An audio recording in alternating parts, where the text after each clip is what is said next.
energy felt like it was everywhere. And so I wanted to go back with this book to look at other moments in history where women, in particular, got together and made change, and like what can you learn from that?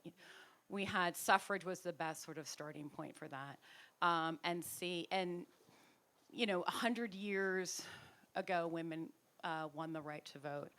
And a lot's changed, but also 100 years on, we are still grossly undervalued, grossly underrepresented in position of powers relative to men. And it's like, well, like, what does this generation do now? And the answer is always what the answer always is, which is people who think they can make a difference come together and are committed to do so, and secure rights, work really hard to secure rights the moment that they're in, and those continue on. And I feel like that's what we have to do now. So one of the things, I mean, and I have some specific examples of that too. Yes, we're going to dive into that. As I was reading, like my notes were kind of all over the place, as you all can see from these pages. But one of the things that you do in the book is reframe some of the challenges, because you talk about imposter syndrome, right, and how there's actually a kernel of truth. And from my reading of the book, that ties back to your larger idea that essentially we've been sold a bill of goods and told to put our ladder up against this wall, only to find out it wasn't a wall or a building for us at all. Right. So tell us a little bit about how you came to that understanding and broke open into this book. So I grew up, like my career was mostly, it started in the 90s, and I felt like that other women, baby boomer women, had sort of fought the fight, they'd won access, and I was like, okay, great, like that's over, that part's done, and I was grateful for them, but I thought I was just going to reap the benefits, and there'd be a woman president, and we were still behind, but we would catch up, and I always had great male colleagues. Some of them were here, Matt Larrick, Steve McDermott, and who always wanted women to do well, but like still, they rose faster than me, right? One of our good friends and colleagues, Dan Pfeiffer, he hired me to be the deputy communications director when he was White House communications director. He was 10 years older than me. He's 10 years younger than me.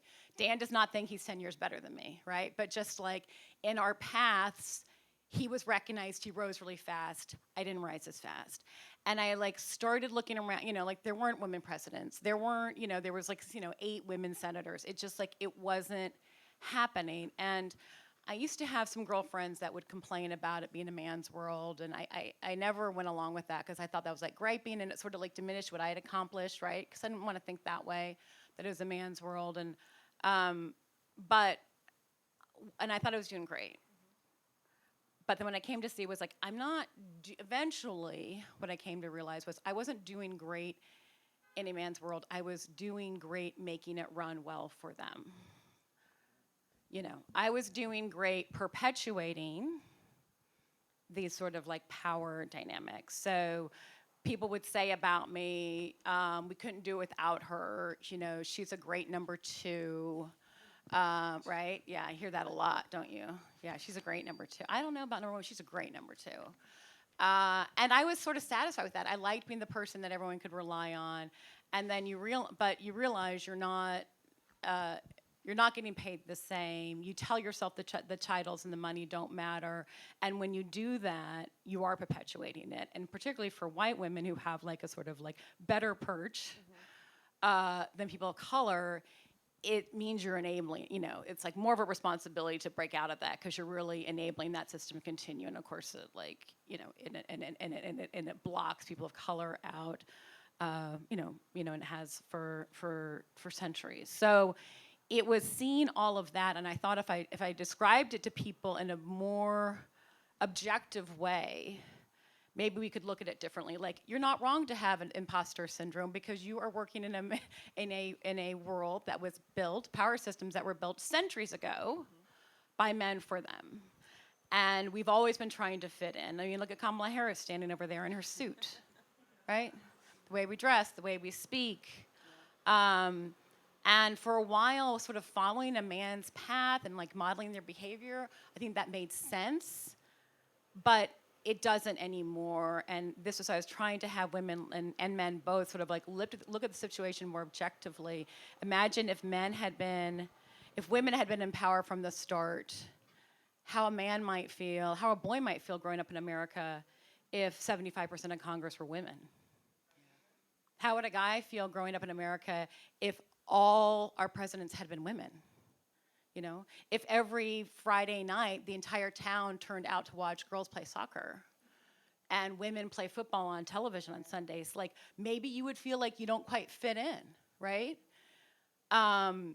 So look at it that way, but then also appreciate that the fact that we do succeed nevertheless, right? And appreciate all of those skills, name them, take the ones that still work for you on the journey and leave the stuff behind that holds you back. Yeah, it's interesting. This, you know, we talk about women, working moms, having to balance it all, but literally, even for us to break through and break free, the balance continues. It's like, be grateful for those firsts, be grateful for the accomplishments, but also understand that's not the end. There are more steps. There are more steps, and that, and what I've come to learn is like it's on. I feel like I have a lot to catch up for because I was Gen X. I thought it was all done, and now I was like, oh, I gotta we gotta fight really hard to sort of make up for that lost ground. And I did find in this book a lot of history. The Declaration of Sentiments. Which was the declaration that was part of the Seneca Falls Convention. And it was just 4 women sitting around their farmhouse table. It was Elizabeth Cady Stanton, controversial, conflicted figure for sure, and 3 women, Mary McClintock and her 2 daughters. And it's 1850s. They have no sense of power. They have no reason to believe anyone would care what they think. And they wrote this down, the rights that they thought that they were deserved. And it took 70 years to win suffrage. It was very controversial. Even at the time, people didn't want to include in the Declaration of Sentiments. Frederick Douglass actually is the one credited with speaking in Seneca Falls to say women need this right. So, an early lesson on alliances. But they just thought they had that right. And I have a new example that's not in the book that I'd like to share, Precious, because I think it's relevant to Roe. So do you all know, here's a little quiz, what state has the strongest abortion protections in its state constitution, abortion rights protections? Huh? No. It's kind of a trick. It's kind of a trick question. It's Montana. What? Yeah. What? I know exactly, because in 1971, the League of Women Voters in Montana, very strong. Jeanette Rankin, first woman ever elected to Congress. She's from the state of Montana. They were early suffrage state. Western women. We're in a Western state here. Strong partnership with the men in their lives. They decided they had a terrible constitution in Montana because basically the mining industry wrote it. Very crazy constitution, and they wanted to take power back. It's like the early 70s, pre-Roe, people. It's amazing, and they got a constitutional convention going. There's this one woman, May Nan Ellingson, 24 years old, from Missoula. She was elected as the youngest delegate. 100 delegates were elected as part of the Constitutional Convention. And they wrote what is seen as having the strongest individual rights of any state constitution. There's a right to privacy. There's a right to dignity. There's a right to a good education. There is a right in the Montana State Constitution for a clean and healthy environment. It's why, as people from Montana like to say, they're not Idaho. It's why they're not Wyoming. It's why they're not Colorado, because they have some protections that protect their streams, protect their air, and demand good schools. It's you're required to learn Indian education in public schools in Montana because that's in the Constitution. But it's the combination of the right to dignity and the right to privacy that confers the right to abortion the Montana Supreme Court ruled that 20 years ago. They have a terrible Republican governor and a terrible Republican legislature. They've passed all sorts of bad abortion bills, not as bad as other states, because even in Montana, they're proud of the Constitution. People in Montana know about their Constitution. They're really proud of it.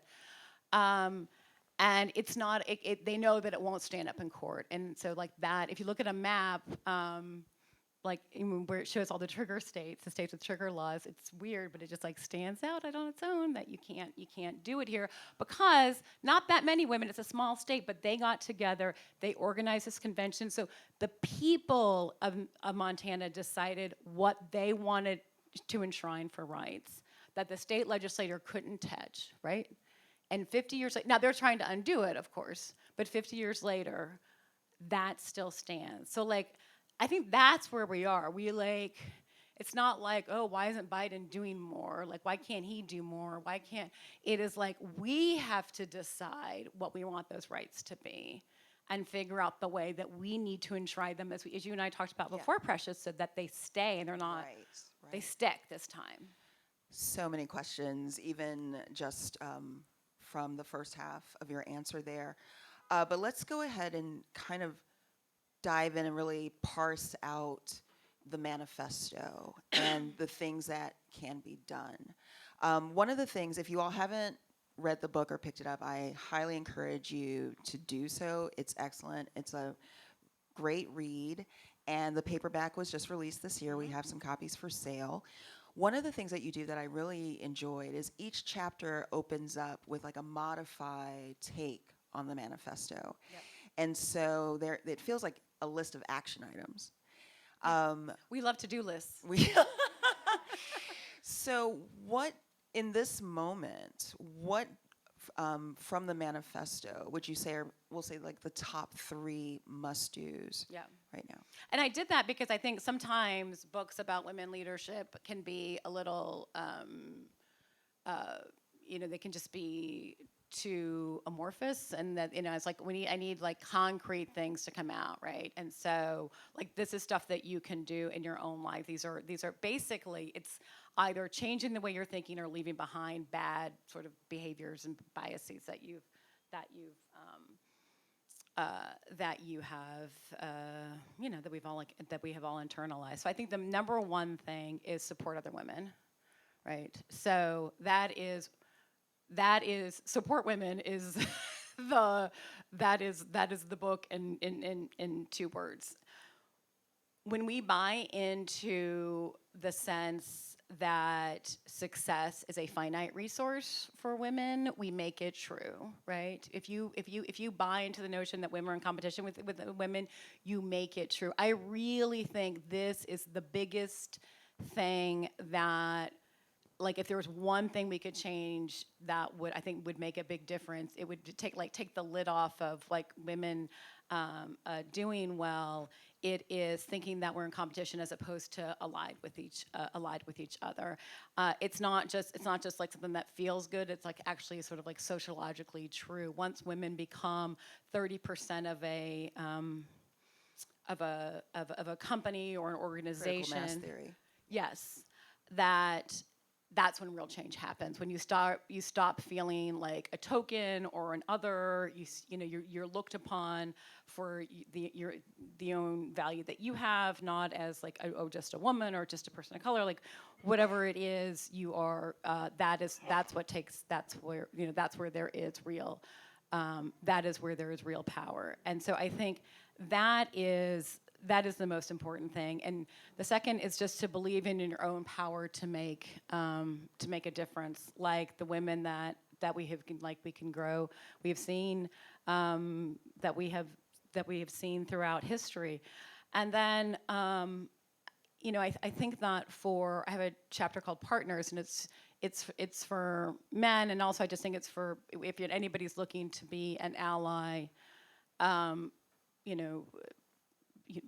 for marginalized, and just what you can do, how we can just like get at the root of things. Like every time I look at some business being formed, it's almost always 3 guys, right? Like if you're one of those 3 guys, don't do it. Like bring a woman in at the ground floor. Go to go to women's sporting events. Marcy's sister, my friend Marcy's, her sister here is on the United States national bandy team. Do you all know what bandy is? What? No. It's kind of like hockey, but not really. I can't understand it. But anyway, go see the bandy teams. But it's when we get at the root of what we don't value women as much as men, right? We just don't, and we show that 15 times an hour, from how much money our athletes make to how much harder it is for women to succeed in politics. So I think if it's like being those good partners, believing in the power of your own voice, and then women supporting each other, that would take the lid off. So I have a couple of points. My brain is saying pushback, but they're not really pushback. More clarifying. So I can't imagine any woman being like, no, don't support women. But for me, it feels like there should be like an asterisk or maybe an extension. Right. Support women who support women. Because Okay. there's, Yeah. Hello, I'm from Georgia, and I feel like every day I have to apologize for MTG. You don't. I mean, so sorry. Why don't you take credit for Stacey Abrams instead? You're welcome. Yeah. I mean, when it comes to like Stacey and Senator Warnock and Senator Ossoff, totally claiming that they are actually, in Atlanta, but the other one's still out there. Yeah. I think, there's a couple of asterisks, I guess. There's, I do try to understand the women that are coming from a different place. I do, because I think that, no one's going anywhere. I mean, I'm not anyway. I'm not leaving my country. I'm staying and fighting, and they're not going anywhere. So I'm trying to understand and figure it out. Support women that support other women. But then the other asterisk is not all women are in a position to push back against the patriarchal power systems. A lot of women are not, and I think but I am, right. I'm 55 years old. I'm relatively successful. I can push back. I can push back on behalf of my younger colleagues. So it is like, and everyone should be aware. You should know what it looks like to push back. You should know what it looks like to, and I give you the tools to kind of like think that through and see if you can do it.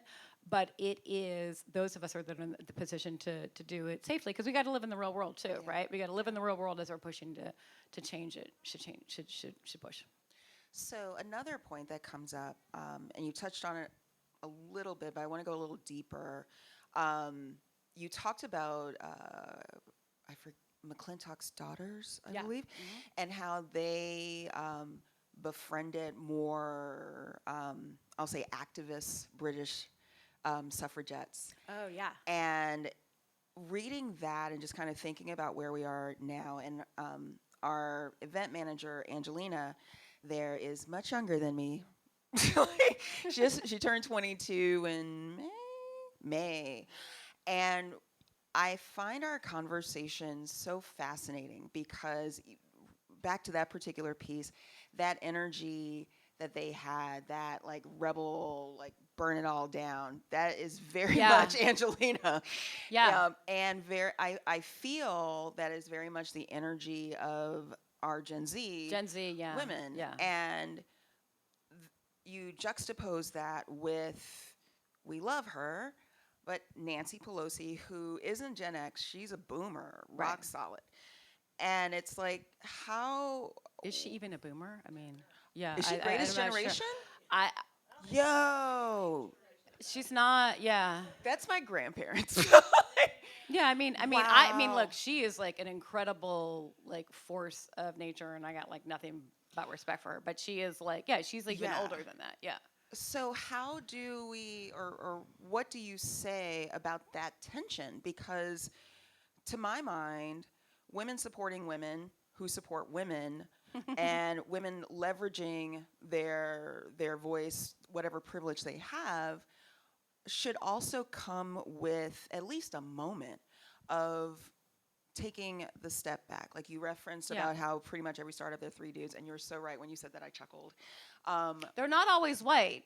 They're not as always that, but it's literally like a design principle from HGTV where they're like, make sure your vases are in threes. But yeah. Shouldn't that same idea apply to those women who are in these more established pinnacles of power? Yeah. So what you're describing in terms of generational tension, this was like back in the suffrage days. It was like Elizabeth Cady Stanton and Susan Anthony, who were like they were the first generation. And like side story, like big ugly blow up over race. Before, abolitionists, suffragists were all aligned. Then came the amendment. I forget. I guess it was the 17th, 18th. This is what would give all men, including black men, ostensibly the right to vote after the Civil War. The white women suffragists opposed it because they were like, why would they? Really nasty language. Why should they get the right to vote before we do? Anyway, obviously black men didn't really get the right to vote in the 19th century in America, and the women didn't either. They split, and then it was like another 50 years before women got the right to vote, and then another 50 years more before black people got the right to vote.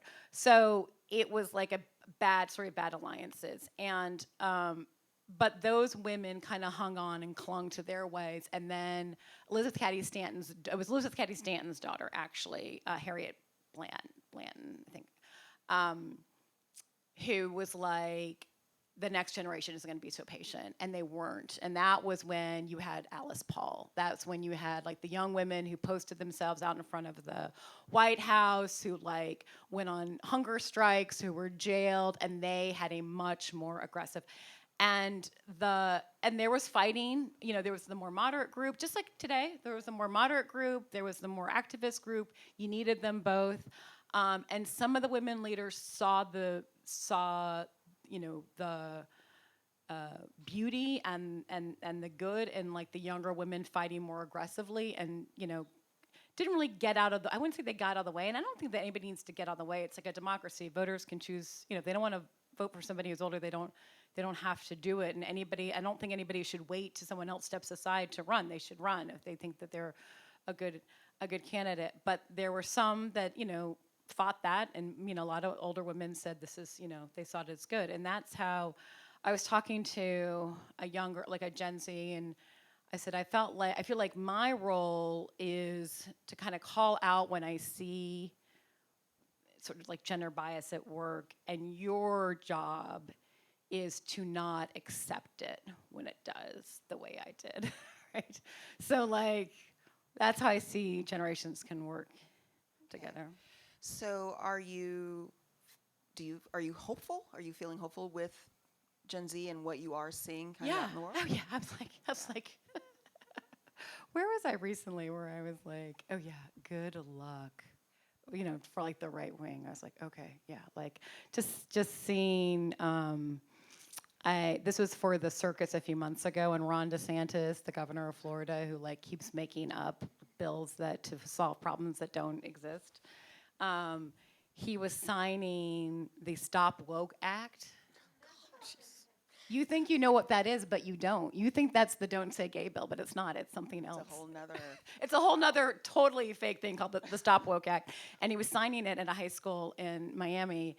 And they wouldn't let us in to the bill signing, and they wouldn't let the students were not at the bill signing at all. They had like students that they carted in, but they were not the students from the school. And I saw the students from the school like walk past me as they're leaving school. And it's like, girls with their girlfriends and guys with their boyfriends, and just this like amazing mix of cultures because it's South Miami. And they had no idea Ron DeSantis is in their gym signing this stupid bill, and they could not have cared. And I was just like, you can't stop this. You can't stop America from becoming what it's going to be.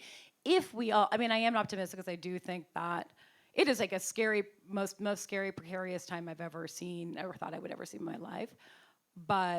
And I think we're in it for a long time. We're in this fight for a long time, but that makes me optimistic.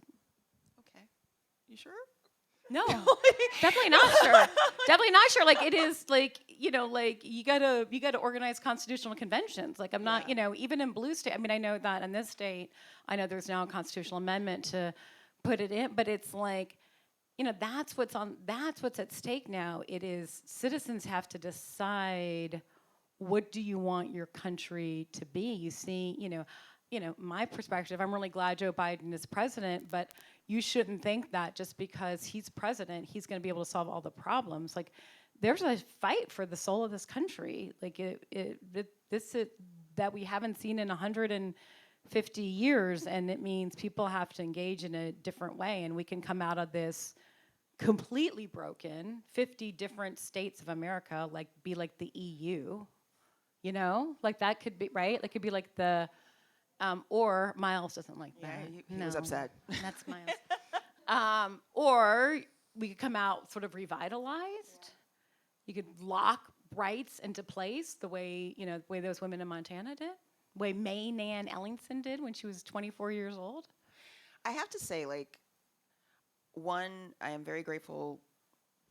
Pride was great, but I'm glad June is over, because May and June were so heavy because of one cut, next cut, another one, and you're just like, can I just breathe? That was, well, yeah.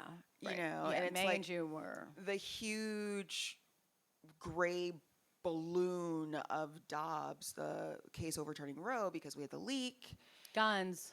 And you're just like, what did I? Guns. Yes. Guns. There's all sorts of ones we're forgetting. I mean, there's this. There's It was so just many. wave after wave. Right. Yeah. I mean, literally, just it was a lot. EPA. That's the other one. EPA.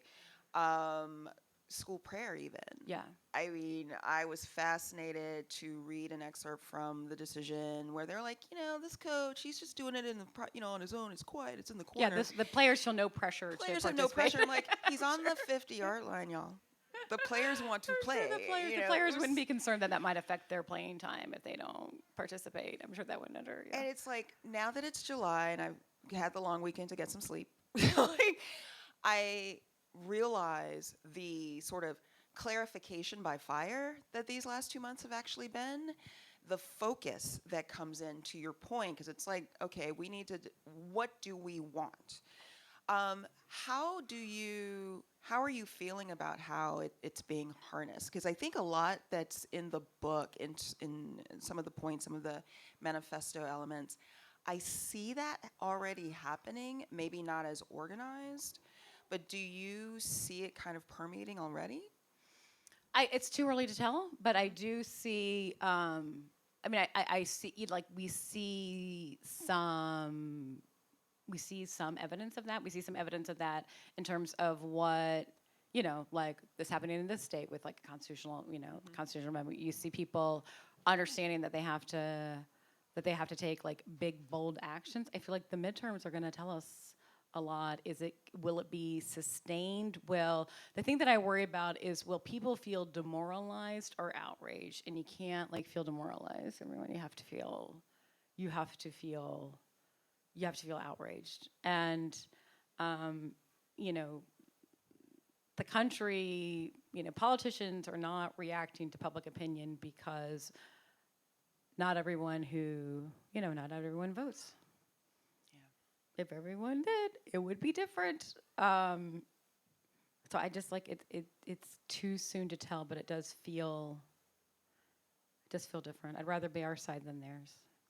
I do have to say, one thing I appreciate is what you've put out there. It's not vote and send us some money, because that was that was gross. Right. Yeah. But the idea of you still have to vote. Yeah. And you have to get from behind your screens, get out of the house, and move. You have the power if you use it. Yeah. Stop looking for Biden to solve everything. He can't do this. You have more power than he does. You have to organize and decide what kind of country that you're going to want. But it is. I mean, that is This is a fight. Yeah. This is. So, kind of going back to the crux of the book. Yeah. I mean, as I was saying, it just lends itself to so many other arenas of discussion. Because it's the subtitle is A Declaration from a Man's World. Right. How do you define a man's world? It's a place where where men are vastly overrepresented and overvalued relative to women, right? Just like look at it objectively. And and it doesn't work well for anyone. It's not working well for anybody, right? It's not as if, I don't come at it from a perspective that like men are actively trying to hold women down, but like it happens anyway, right? It happens by the inattention. It happens because like these power systems that we have all sort of, and women have, women like me grew accustomed to them, learned how to survive even if not thrive in them. And now I realize, and that's why I wanted to say, like, it is a declaration of independence from man's world. Like, you have learned everything you could from there. It does not value you. It does not see you as an equal. It will not change. You have to get out of it. And you get out of it by changing those things that are in your head, like by understanding, like, I actually don't fit in here. This does not, people say, well, women athletes aren't paid as much as men because women's sports don't make as much. Yes, I understand. We built the market to value men over women. Yes, right. We did. Yeah, that argument always makes me chuckle because in soccer in particular, if that were the case, would they have battled as hard as they did against just the simple respect of equal pay? Yeah. Like, to see the soccer association willing to go to war with Megan Rapinoe, and I'm like, y'all are gonna lose. You're gonna lose, She's and they did. Like, and this is the first time it worked. Like, this is the first time because the women actually did bring in more money than the men, right? And that is like, the sports is interesting because you can sort of, because it can be relatively, because you win or you lose, and there's metrics to to show that someone is succeeding, yet they're still not winning the same respect. So it's like a good way to kind of unearth these things. Yeah. And so I do feel, you feel like some sense of that getting better. But I wanted it to be that's why I wanted it to be like an actual declaration of independence. I am not going to be dependent on that kind of thinking anymore, and have it be specific things that you can change. We need you need the world to change along with you, but things that you can, recognize in your own head and sort of enrich yourself of. So you envision it as a mindset and outlook change, not so much a systemic change or burn it all down. That's how you. I think that's how you get systemic change. Is like if people will change what's in their if they change what is in their own mind, they're going to behave differently within the system, and that is what's going to burn it down. Okay. and for some people, it will be I am burning it down. For some women, it will be I'm going to speak up more I'm going to like have my sister's back when she says a point and no one responds, but a guy says the same thing, and everyone says that's so smart. Like, I'm going to point out, So I think for different, it can mean you need that whole spectrum. You need the spectrum of the people who say they're going to burn it down, and you need the older woman who's finally going to like speak up and realize that when she does, things change. Yeah. They really do. They really do. And when you say something, I promise you, there are other people in the room that are thinking the same thing, and they didn't know that what you said could be said, and it changes the world. And so there's not one way. Some people are going to be more radical than others, but these are the precepts. These are the sort of the things to flip in your brain. So I see it. So did you write this for just women to read, or are you hoping and intending for men to read and also? Yeah, also flip, because they need to flip too. Yeah, and I have, and men have. I think when men read it, like I said, there's a chapter about partners, about because I know a lot of guys that are like, well, what more can good can we do? What men that have read it, what they said really resonates with them is a chapter where I go through sort of like this exercise, what I did with you a little bit before, about how would you feel if we watched women play soccer? That whole thing. And they were like, wow, I hadn't looked at it at that way. You know, it's always like women are doing so much better, but not great, better, but not great, better, but not equal, not enough, not good enough, not fast enough, not enough, just like not enough. And I think that, like, you know, makes them, seem to make them Okay. appreciate that. Okay, so I do want to pivot to the audience. So many good things we could be talking about here. And I think we may have touched on this, but I know when we were talking beforehand, you wanted to make sure we talked about how we can ensure that these changes and shifts are ingrained, so we're not repeating and having this conversation with, 50 or 72 Yeah. years in the future. I think that that is why that is why you do things like those women in Montana did. That is why you believe in your own power to make a difference now. But it doesn't, change happens. There's like a long period of time where nothing happens, and then all of a sudden there's like a whole burst of progress. But one element that's always present in that is it's not leaders on their own. They are pushed that way by the people in the country who say, like, they see things not going the way they should, and change stuff in their own lives. They speak out more. They engage more. They run for office themselves. I mean, I really feel like that is needed. But it comes from this, level. I had that sense after we lost in 2016. I was like, this is not, we were into this for a long haul, and the answer isn't going to come from Washington. It's not going to come from the Bay Area either. It's going to come from people. I mean, it's a pleasant surprise to know that the It blueprint matters. is out of Montana.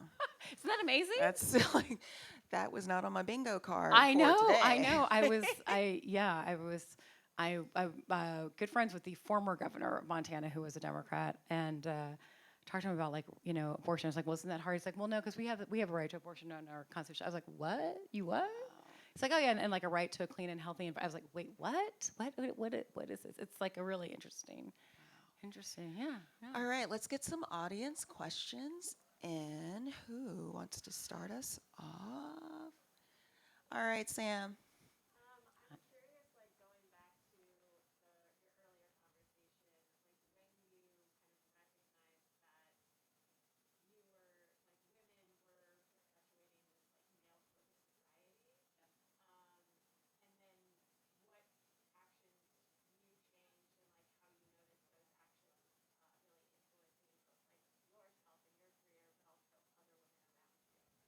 So one very specific thing, in 2016, during the presidential campaign, I had dinner with Mika Brzezinski, the MSNBC anchor, and I was complaining to her that diaper change, Lyric? Yeah, okay.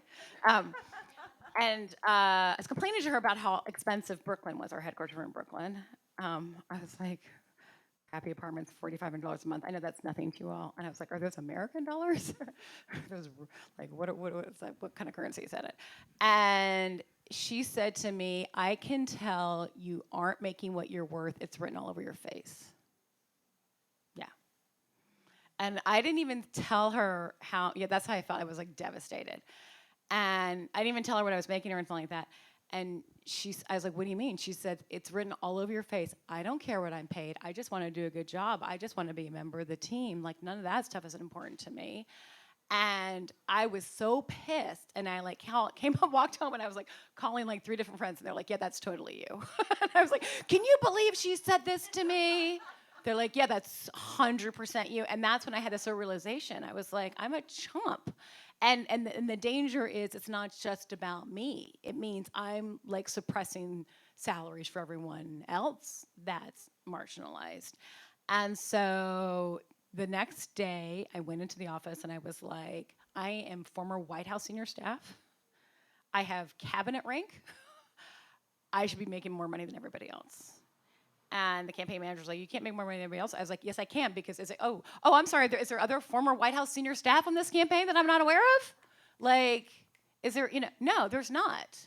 And I have, it's like I got 2 residences, like this is, and so I was the highest paid person in the Clinton campaign. And then, that was like a thing. It was a story. Communications director makes more than the campaign manager, and the other women in the campaign were like, wait, what? And I was like, yeah, so it was, and then I was different. I didn't carry the like resentment that you sort of carry and that like holds you back, right? So that's like one small example, but it was definitely a like very specific moment. Shamika took all the things that I thought made me special and great, like I don't care about these things, da, da, da, da. And she like I was like, she just flipped it, and obviously, that would not have flipped for me so quickly if it had not been like had not been building up. But I mean, I have some female colleagues in the room. I don't know, Mars, I act different in the workplace, right? I like, I feel like you project something a little different that helps the other women colleagues. May I just ask, like, when you stepped up for yourself and you got what Yeah. you went after, did you have to, like, were you like, yeah, or did you have any kind No, of I was kind of guilt? pissed that like I was pissed that I had to fight that hard. I was pissed at myself that like I had been holding myself back. And then it was also kind of like, what else am I doing? Right? What else am I sort of accepting, going along with? And I just, and it just wasn't how I saw myself. I saw myself as this like go-getter and like big achiever, but like also settling. And partly we settled because it'd be so depressing if you were constantly lamenting how you weren't succeeding at the same rate as guys, right? So it was kind of a balance, but I just see it. I mean, but I have to say, I appreciate that you were pissed and like were wondering like what else you had not Right. done, Right. because I think all too often women, we push for ourselves, we actually get it, and then we're like, ooh, wow, I shouldn't have gotten it. Or like the self right. doubt kicks There in, was but you were there like was rage. just, but I was just like pissed. I was pissed that I had to push. I was pissed that it was so easy in the end, kind of too like. We just doubt our own arguments, and then if you I just think this is true for a lot of things in life, and as advice I give our candidates, it's like, don't worry so much about the poll tested answer or what you think people want to hear. Like, just know what you believe in your core. If you believe it in your core, you can argue it out. Yeah. And you can convince other people. People want to be led, and they react. People respond to leadership. They respond to someone who is very certain of what they, think and feel. Excellent. Yes, here, great glasses and fan, by the way. Yeah. Oh, a fan. That's a good idea. Sorry? I said fan is a good idea. Yeah, yeah.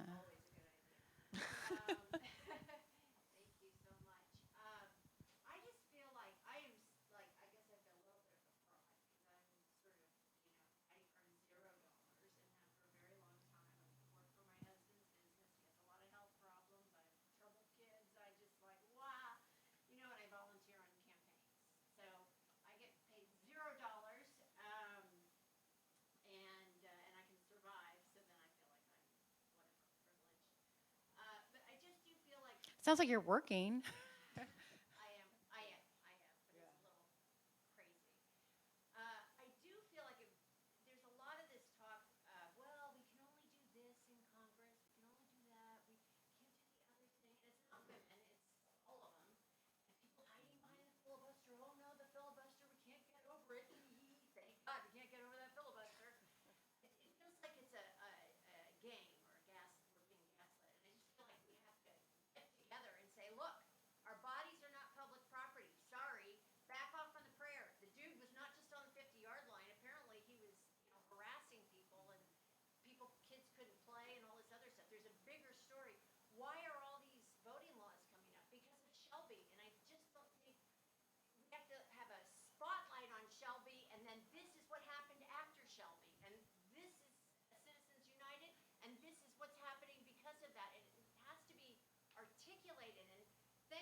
yeah. Miles doesn't like the filibuster either. Miles is yeah. He feels your passion. Yeah. He feels your passion. He does. Yeah. Well, you just did say that all that. You just did say you just did say all that. But people have to change. I mean, there aren't enough Democrats in Washington. They're not. America didn't vote for them. Okay? America did not vote for enough Democrats because we have a system about how we elect the Senate that is only getting worse, by the way. I think 70 something like within 10 years, you know, 70% of the Senate seats are going to be represented by 30% of the population or something. Something, you know, it's getting that problem is getting worse. Fewer, you know, because of rural states will population like our population states like this will grow and shrink in those states, and that thing is gonna get worse. But it is like it's up to people to make those to elect leaders that make those changes. But now there's not, there are not like America. I mean, I travel a lot in America. People, it's different than here. Like, it is, and they don't see the world the same. They don't see the country the same way. And if you want to have like big changes, there need to be more Democrats elected. There are not enough of them. I mean, 50 is not enough. If you had 60, Barack Obama had 60. You can do a lot with that. And so it's hard for you here to be able to do that because you do have two Democrats. You do have all of those things, but like that is reflecting. Those people are reflecting like how a lot of Americans feel. It's scary. Yes. Yes. That's not how they see it, of course. Yeah. But that's not how they see it. These are women that feel that way. You don't even need to leave California if you go to Shasta County. Sure, they feel they feel that they don't even feel like they banned abortion. They feel like they gave it back to the states. Thank goodness the courts aren't involved in this. That's like what Paul Clement, who did the Dobbs case, that's what he says. He's the lawyer for the Dobbs case. Thank goodness the court is no longer going to weigh in on things like this. It's going to get decided at the local level where it belongs. That's what they think they are. That's what they think they're doing. Some of them want to outlaw abortion. Some of them think that it shouldn't happen here. But like America is different. Yeah. Looks like we've got two more questions, Tara, and then Tara, then the lady with the glasses. Yeah. So kind of ripping off of that with where you were saying that you've traveled to so many places outside the Bay Area. Yeah. Something that I've heard, especially during Trump's reign, was that these sentiments and these beliefs in these parts of America that we're not super familiar with here have always existed, but that Trump just gave them a platform. Right. And he kind of enabled them to come out of the woodwork and vocalize. And it wasn't until Trump that we started hearing about the Proud Boys and these, radical extremists on the right side. What was your experience? Obviously, like working with Hillary and the campaign trail before all of this kind of came to rise. What did you see, and